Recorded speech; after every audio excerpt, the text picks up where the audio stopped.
Europe 1, il est 6h41. Votre invité, Lionel, c'est Frédéric Fessard, associé au cabinet d'études en stratégie d'entreprise EY et Parthenon, pour détailler le palmarès des enseignes préférées des Français. Bonjour Frédéric Fessard. Bonjour Lionel, bonjour Bienvenue Ambline. dans les studios d'Europe 1. Cette étude annuelle sur les enseignes préférées des Français, quel est le verdict alors? Quelles sont les trois marques préférées? Quelles sont les trois enseignes préférées?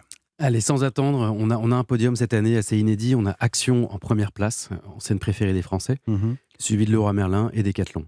Donc Action, c'est vraiment un phénomène, vous diriez, de ce point de vue-là, dans ce qui concerne la consommation des Français? Ouais, c'est un ovni qui est arrivé en France il y a 10 ans, qui a maintenant plus de 730 magasins un peu partout en France, et qui assure des prix bas et du plaisir en magasin. Qu'est-ce que viennent chercher les Français, essentiellement? Du prix bas, effectivement? Alors effectivement, ils viennent se faire plaisir à petit prix, Mhm. et j'insiste sur la notion de plaisir à petit prix aussi. Mais effectivement, quand on regarde le classement cette année, les différentes dimensions, Action ressort très fort évidemment sur la dimension qualité-prix, Mhm. mais également numéro 1 en expérience en magasin, ce qui a été une C'est-à-dire? surprise. Et quand on creuse, en fait, on se rend compte que on déniche énormément de petits plaisirs. Ouais. On peut se faire plaisir à sa famille, avec des loisirs créatifs, de la déco. Mhm. Tout ça avec un parcours très rapide, en fait. On passe moins de 20 minutes en général. Mhm. Et tout ça avec un magasin qui n'est pas très loin de chez soi. C'est la formule gagnante. Alors, je vais quand même donner la liste du top 10 Oui. de ce palmarès. Donc, Action, premier. Decathlon, Leroy Merlin. Quatrième position, McDonald's. Ensuite, Fnac Culture, qui devance Amazon Culture. Picard, Ikea, Leclerc et Histoire d'Or. C'est un distributeur de bijoux. Tout à fait. Comment dirais-je? Qu'est-ce que ce classement dit finalement de la société française? Déjà, on voit que dans ce classement, on a des acteurs qui sont là depuis longtemps et qui sont dans le cœur des Français, bien ancrés dans le cœur des Français. Donc il y a assez peu de mouvements d'une année sur l'autre. Là, on a testé cette année 18 secteurs.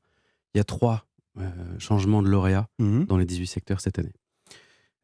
On voit que c'est des acteurs qui arrivent à combiner une qualité d'offre très importante, appréciée des Français, avec un prix vraiment compétitif et une expérience en magasin et en digital, omnicanal, très bonne.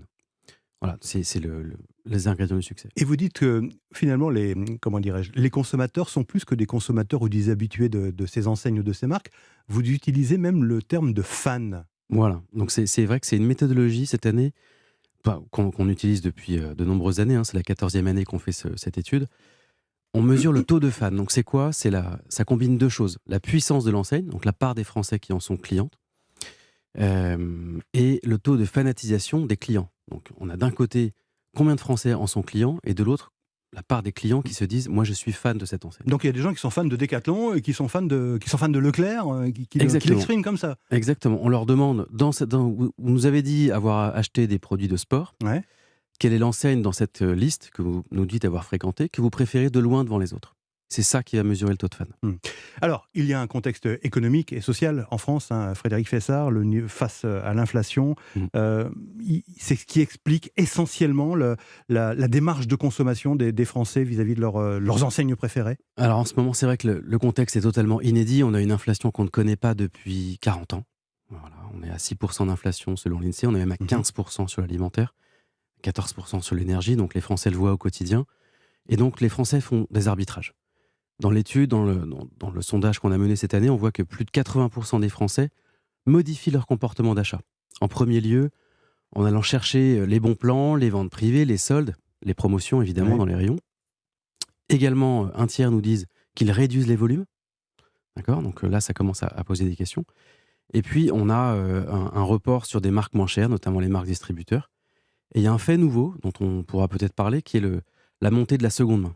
Un moyen de se faire de l'argent en vendant ce qui traîne dans les placards, mais également d'acheter moins cher des produits qu'on désire tant. Mais c'est-à-dire la seconde main par rapport à ces enseignes, il y a des possibilités de seconde main dans ces enseignes. Tout à fait. C'est un secteur qui se développe. C'est un secteur qui se développe très fort. Alors, il se développe très fort en ligne avec des spécialistes digitaux de la seconde main. On peut parler de Vinted, on peut parler de Le Bon Coin, de Back Market, e-commerce ou dans le luxe de vestiaire collectif. Qui sont dans votre palmarès. Qui sont dans le palmarès. Alors, pas dans les premières places, mais enfin voilà, qui apparaissent. Qui arrivent et qui prennent de la puissance tous les ans, avec de plus en plus de Français qui achètent dessus et certains qui se disent fans de ces enseignes.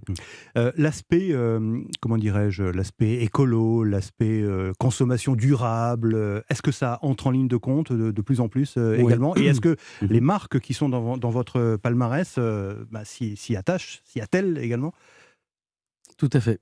En fait, les enseignes sont malines, hein. Elles se rendent bien compte de tout ce qui se passe dans la société. Elles ont le pouls sur la société française. Et ça fait quand même plusieurs années qu'on voit l'importance monter dans le cœur des Français de la responsabilité sociétale et environnementale. Mmh. Là, malgré le contexte de forte pression sur le pouvoir d'achat, il y a quand même 30% des Français qui nous disent d'abord arbitrer selon les enjeux pour la planète ou pour la société. Mmh.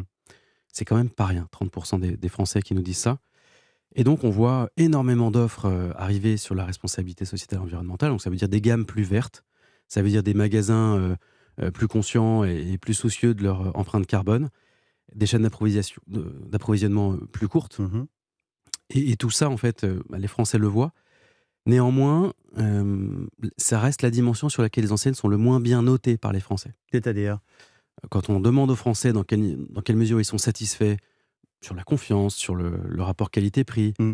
sur l'omnicanalité et sur la RSE, la Ouais. responsabilité sociétale et environnementale, c'est sur cette dimension qu'ils ont la moins bonne note. Bah justement, alors ce fameux leader, on revient sur Action, est-ce Oui. est-ce qu'il est exemplaire en la matière? Alors c'est un paradoxe, hein, les Je pose la Français... question en connaissant la réponse. Tout à fait.